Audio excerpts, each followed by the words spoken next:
breaking down the Vikings from the perspective of a former NFL General Manager of the Year. It's Jeff Diamond's Purple Report, presented by your select Minnesota Buick GMC dealers. Welcome to Jeff Diamond's Purple Report, brought to you every Monday and Thursday during the Viking season by your select Minnesota Buick GMC dealers and the 2024 GMC Sierra on 1500 ESPN, available 24/7 on YouTube via links from the 1500 ESPN and Score North websites. I'm Jeff Diamond, former Vikings GM, former Tennessee Titans president. Our producer is Sam Bird. Does a great job putting all these winning shows together, winning games. I love it. Indeed. And the Vikings are 10-2. Wow. And that 10th win, Sam, I think is very kind of an important step to make during a season, because when you win 10 games, you're basically assured of making the playoffs. And with 5 games left, obviously they have higher goals than just making the playoffs. They want to try to catch Detroit. They stayed 1 game behind the 11-1 Lions, who won on Thanksgiving over the Bears. The Bears, the terrible game-managing Bears that cost Matt Eberflus's job. Yep. Horrendous decision-making on their part when they had a timeout that they didn't use. And stayed 1 game ahead of the Packers, who pretty dominant performance against Miami on Thanksgiving night. And the Vikings, with a difficult game yesterday against the Arizona Cardinals, a good Cardinals team, solid team, led by an excellent quarterback, Kyler Murray, who played great for much of the game, really pinpoint passing and scrambling until he threw 2 interceptions in the fourth quarter that really cost them. And as the Vikings kind of amped up their pressure, put the pass rush on, Grenard, Van Ginkel, and company. But it was a difficult game for the Vikings in a lot of respects, as we know. But I think ultimately one of my main takeaways, Sam, is they're back to where they were in 2022 with winning all these one-score games. Right. And they're 7-1 this year. And that's an important thing to be able to accomplish as you head towards playoff times when the games are going to be pretty close. Yes. And, this Cardinals team, it sounds so cliche to say, Jeff, but they're so much better than their record shows. Kyler Murray, like you said, he played lights out. I was blown away. I mean, they're going to be, once they figure out, make a couple of changes, they're going to be tough to beat in the years to come. But all that being said, I think that this was a really close game, a game that the Vikings should have won, a game that they did win. They talked about on the broadcast, too, a potential playoff preview come January.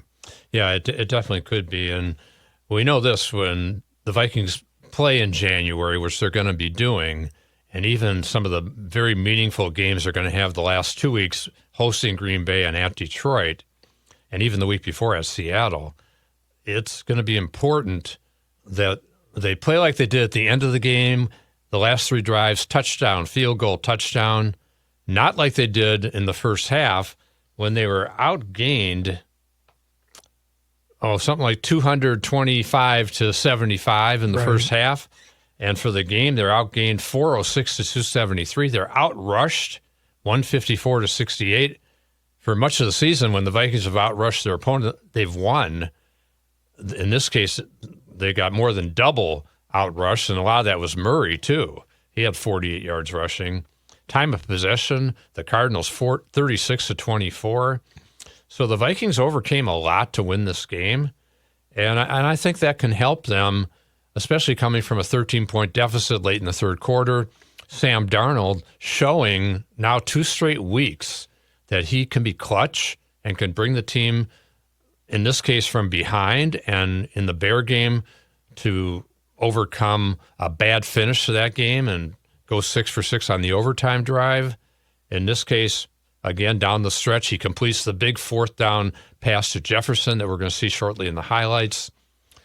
Maybe that's the biggest play of the game. Maybe Grenard's sack of Kyler Murray on their last drive. That might have been the biggest play of the game, because the Cardinals only needed a field goal to win. And the Vikings, Grenard gets that big rush, gets the sack. On the next play, he chases down Murray has to come out of the game because he's so exhausted. He's been sick during the week and on game day, and so he comes out of the game. Kevin O'Connell, I thought, very wisely called the timeout to get Grenard back in the game, their best pass rusher, and they put some more pressure on Murray on that last pass that was intercepted by Shaq Griffin. So ultimately, I think a win like this can pay dividends down the road for a team come playoff time, but it was definitely tough. And that Cardinal team, it felt a long time like it was going to be a loss, but they overcame it. Now, this week, exciting week. Kirk Cousins comes to town with his Atlanta Falcons coming off. They're getting beat by the Chargers 17-13. Kirko throws 4 picks in the game. I was going to say, are you sure it's going to be Cousins? Yeah, exactly.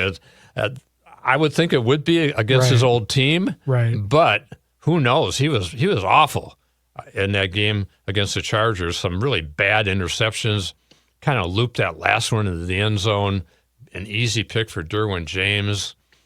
And and Kirk just doesn't look as mobile. He was never mobile in the past anyway. He just doesn't look he's even less mobile now after the Achilles injury. Could be a sitting duck for the Vikings pass rushers. But we're going to talk more about that game come Thursday. So for now, we're going to go back and look at our highlights and hear some interviews from postgame Vikings and Cardinals. An exciting 23-22 win for the Vikings, their 10th win of the season, 10-2. Very unexpected. Puts them in a great position. Joe Davis and Greg Olson on Fox called the game. I think Greg Olson's one of the best analysts in the game, by the way. Better than Brady, who became their number one analyst over Greg Olson. But here we go in the first quarter. Sam Darnold throws a 5-yard pass to Aaron Jones, who had a brutal day until the final touchdown that he caught. And here he fumbles. Second drive begins from the 14, and Darnold off play action, looking long, checking down to Jones, who juggled and caught it, and then lost the ball, and this time it's recovered by Roy Lopez in Arizona. He never really had great possession of the catch, but I guess enough that the officials gave him the reception. Would have been nice if they said he never really had control, because I'm not sure he did. Yeah, he bobbled that pretty all the way down, it looked like. Yeah, exactly. And it was his second fumble of the game. He also fumbled on the first play of the game, recovered by Brian O'Neill. Fortunately for Jones and the Vikings, they held the Cardinals, and the Cardinals actually missed a field goal on this drive. So there was no harm done ultimately, except to Aaron Jones, who spent some time on the sideline with Cam Akers and Ty Chandler getting a lot more play time than usual. But to his credit, he did rebound to the end of the game and make a big play. Romo, Parker Romo, we talk about here, late second quarter. Vikings have just been struggling in the first half, but he makes a big 55-yard field goal to tie the game at 6. Parker Romo is perfect in his NFL career, but as long as 45. This is 55. It is on the way, and he's got enough leg.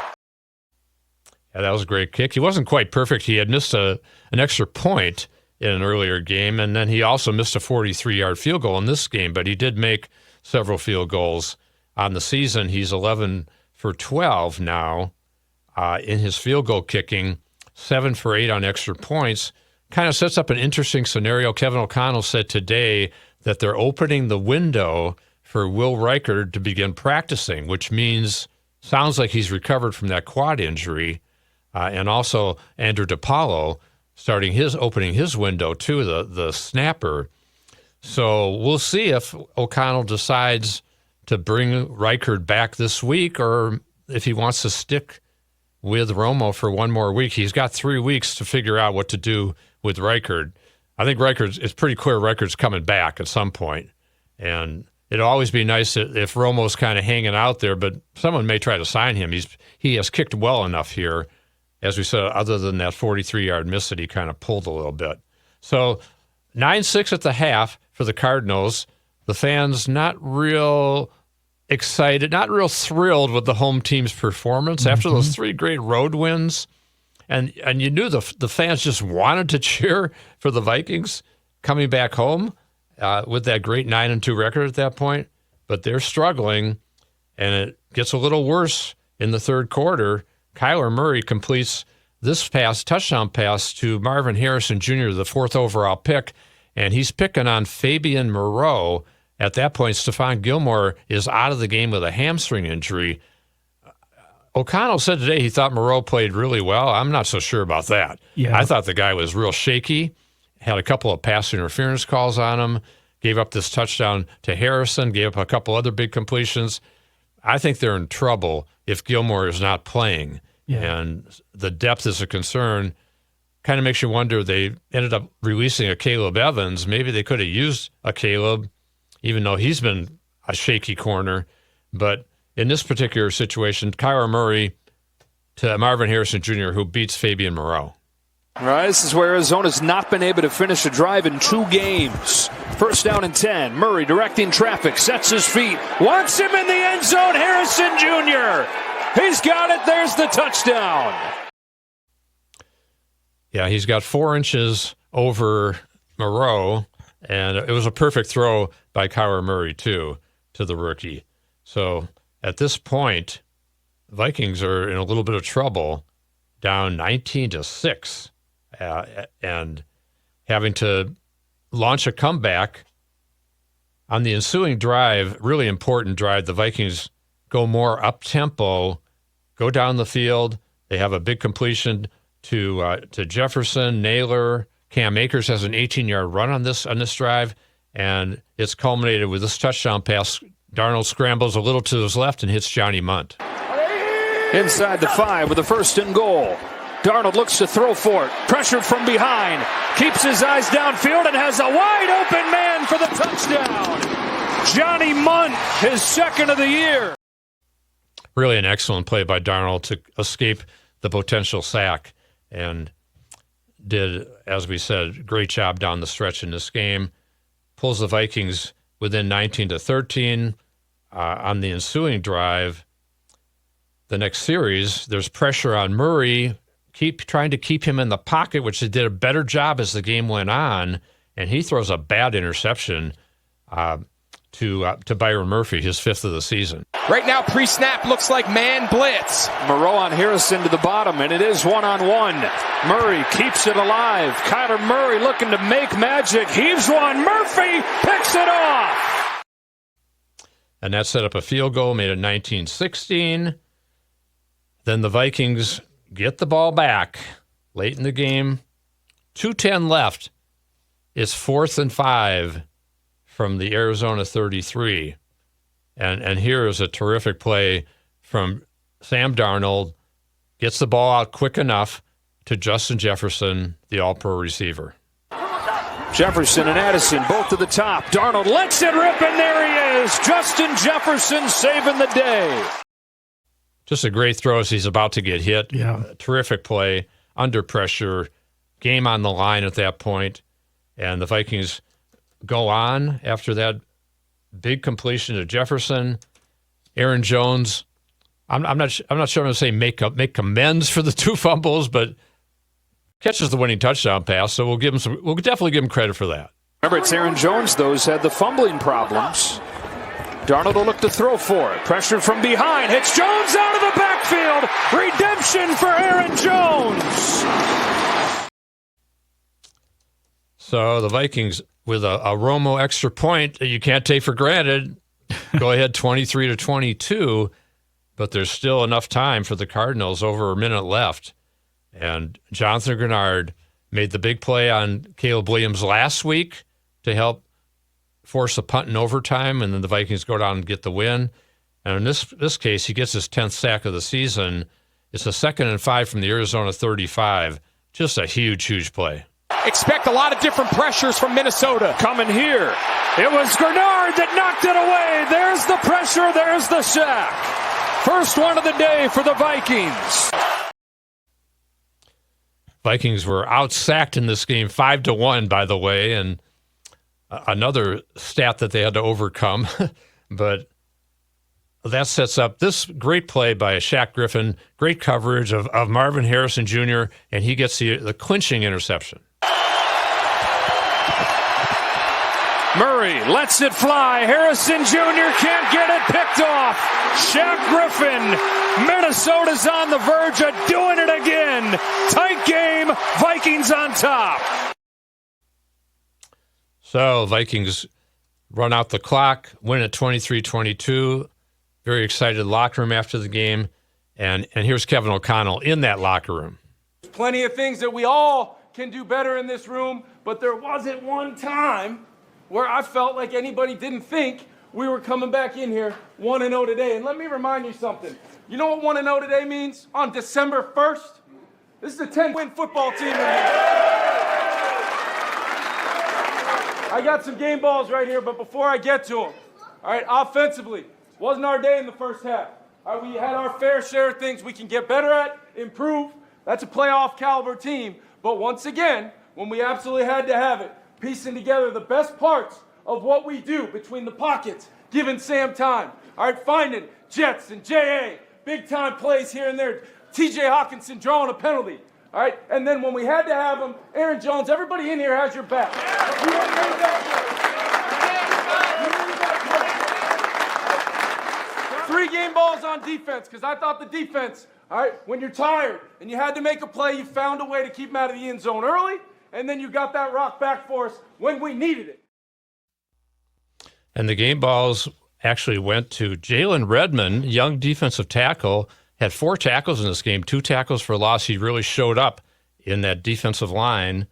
Byron Murphy and Shaq Griffin with their big interceptions in the fourth quarter. And O'Connell did say today, kind of forgot about Grenard in the locker room, but he's going to give him a great game ball too. Probably a good idea. Mm-hmm. And, hey, Darnold's gotten so many game balls already this year. I guess he's going to wait for bigger days for him.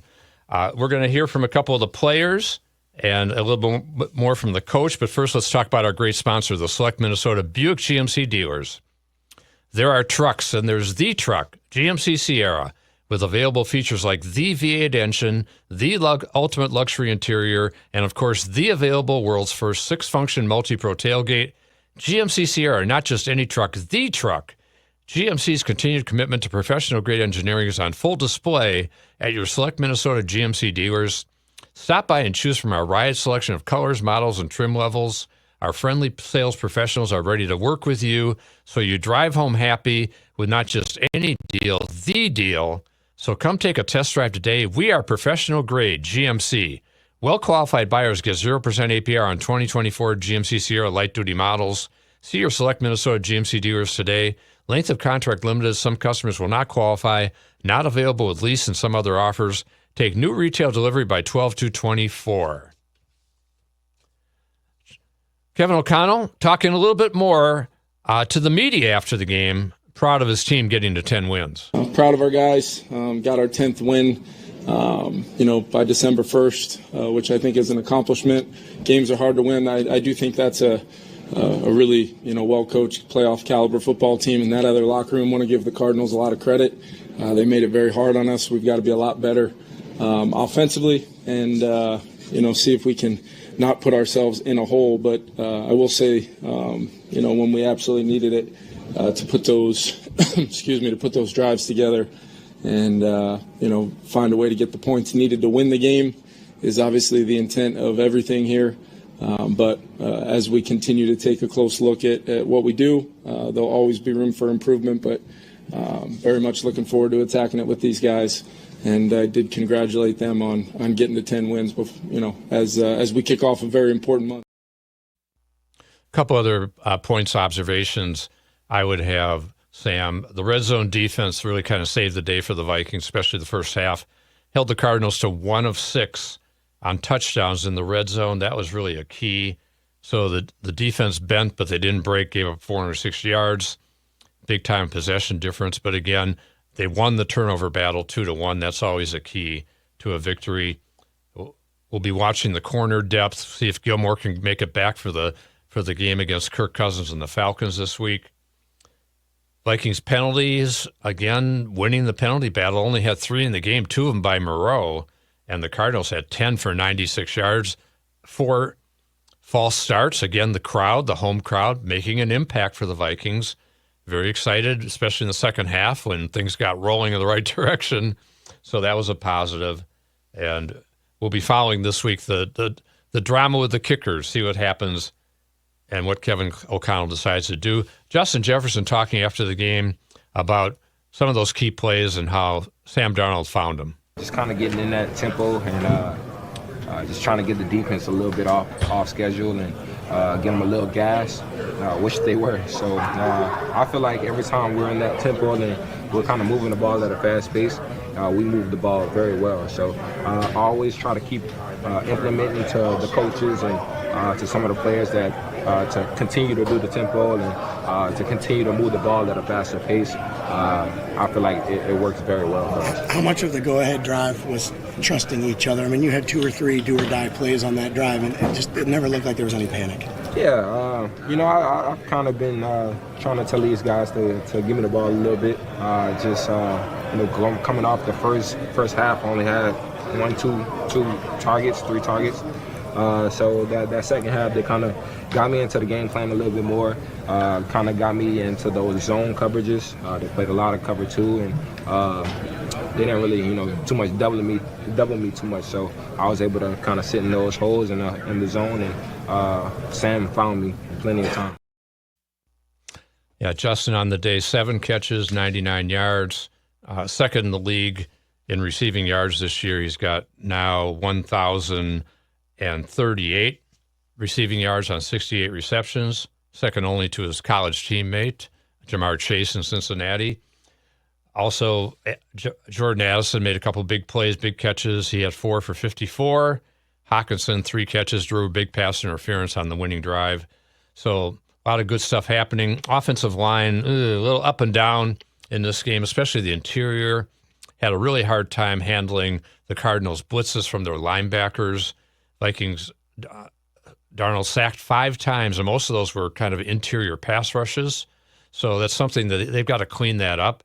Atlanta this week, actually the lowest sacking team in the league, the worst sacking team in the league, but they had 5 sacks in their game with the Chargers on Sunday. So maybe they're figuring something out, and Vikings have to figure something out too to pass protect better and pick up those blitzes, because it's a copycat league and teams are going to be coming after them. And they're also going to be coming after Aaron Jones trying to force fumbles. He's going to have to protect the ball better. Byron Murphy against his old team had his 5th interception of the year. And he's improving, playing better as the year's gone on.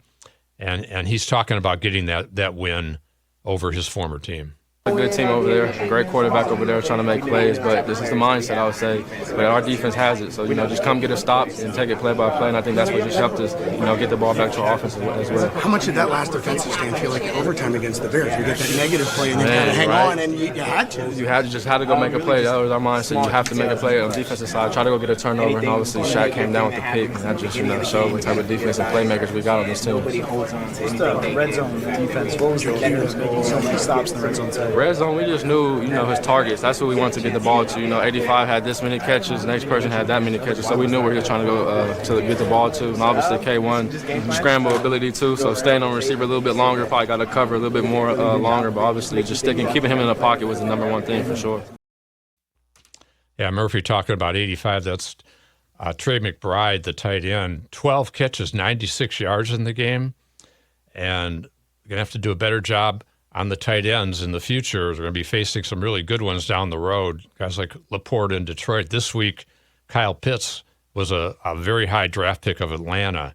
So we'll see if they can do a little better job in coverage on those guys and see how that shakes out this week against Atlanta. Kirk Cousins coming to town. It's going to be really exciting. And as we said, we'll talk a little bit more about that this week. But he's coming off the Falcons. Looked like they had a stranglehold on that NFC South. A couple weeks ago, they were 6-3 with 2 head-to-head wins over Tampa Bay. Now, all of a sudden, 3 weeks later, they're 6-6. They've lost 3 straight. Cousins has not played well. 4 interceptions against the Chargers, and Tampa Bay is now tied with them at 6-6. And the Bucs have an easier schedule down the stretch. Now they're going to have to beat them out because of those 2 head-to-head losses. But definitely a big concern for the Atlanta Falcons, and it sets up a really big game from their standpoint coming here this week. And as we said, Just making sure that I said that right about 6-6. And yes, they are both They 6-6. Yep. You got it right, Jeff. We got it right. Yeah, Yep. indeed. We're going to talk a little bit some other games around the league in week 13. But let's first hear from our great sponsor, the Select Minnesota Buick GMC dealers. There are trucks, then there's the truck, GMC Sierra, with available features like the V8 engine, the ultimate luxury interior, and of course, the available world's first 6-function multi-pro tailgate. GMC Sierra, not just any truck, the truck. GMC's continued commitment to professional-grade engineering is on full display at your local GMC dealer. Come take a test drive today and see for yourself. We are professional-grade. GMC. Well-qualified buyers get 0% APR for 36 months on GMC Sierra light-duty models. See your local GMC dealer today. Monthly payment is $28.16 for every $1,000 you finance. Average example down payment 15%. Some customers will not qualify. Not available with lease and some other offers. Take new retail delivery by 12/2/24. You talk about the Vikings defense, and I think they did miss Ivan Pace yesterday, Sam. He's one of their leading tacklers and giving up 154 yards on the ground. That really didn't happen much when both Pace and Cashman are in the lineup together. We saw a lot of Josh Metellus covering McBride. I don't think that played out really well for them. So there are a couple things that they need to work on. The other thing that would definitely concern me, if Moreau has to play more, don't have him in single coverage on elite receivers. Marvin Harrison Jr. may not be all pro level yet, but he's getting there, and he will get there. You don't want to have single coverage on a guy like that with a backup corner. And Moreau, he had trouble, despite what Kevin O'Connell said today. I don't want to see him in single coverage on top receivers. Right. And the play before the touchdown that we showed earlier was a pretty deep pass interference call that set up that 15-yard touchdown to Harrison. So, yeah, those are just among the little things that they got to figure out and clean up for this weekend. Yeah, definitely. And some better health, especially from a key player like Gilmore, will help the cause, certainly. Looking around the league in, as we said, that week 13 that just finished, or it finishes with the Monday night game.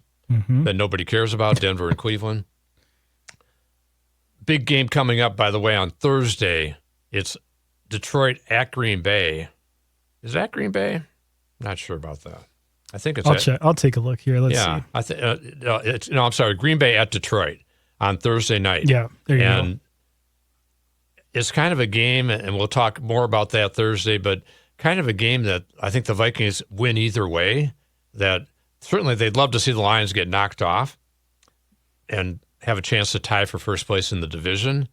But if the Lions do win, then they may be able to gain a little more distance between them and Green Bay for that first wild card. That's going to be really important in order to get a better matchup in the playoffs against one of the weaker division champions, whether it's the NFC South, NFC West. We'll see. Other games around the league over Thanksgiving weekend. Again, the Lions beat the Bears. Bears game management. Ridiculous, terrible. Packers dominate the Dolphins. Justin Tucker, one of the great kickers of all time, misses a couple field goals and an extra point, and the Eagles win their 8th straight over the Ravens by 5. Yeah. Buffalo crushes San Francisco. The 49ers are just a shadow of last year's team, and they get clobbered. They're 5-7 now. Yeah. Seattle won a big game to get to 7-5. And so it looks like, and now Seattle plays Arizona this week. We'll see how that one plays out. Russell Wilson, big game, over 400 yards passing. He's cooking, Jeff. Yeah, he sure is. He might be the biggest competition for Darnold for comeback player of the year. As I said, the Seahawks with a big win. Aaron Rodgers is 3-9. We're not going to cry about that too much. No. And we'll be back on Thursday to break down the Vikings and the Falcons. Kirk Cousins returns to Minnesota and not coming in off a great game with 4 interceptions. So the Vikings, defenders, pass rushers, they could be licking their chops. We'll see. But that Atlanta defense isn't bad either. So I think it's going to be an interesting matchup, definitely. Looking forward to that game. And this has been Jeff Diamond's Purple Report, brought to you every Monday and Thursday during the Vikings season by your select Minnesota Buick GMC dealers and the 2024 GMC Sierra on 1500 ESPN and available 24/7 on YouTube via links from the 1500 ESPN and Score North websites. This is Jeff Diamond with Sam Bird. We will talk to you on Thursday to preview the Vikings and the Falcons and facing Kirk Cousins.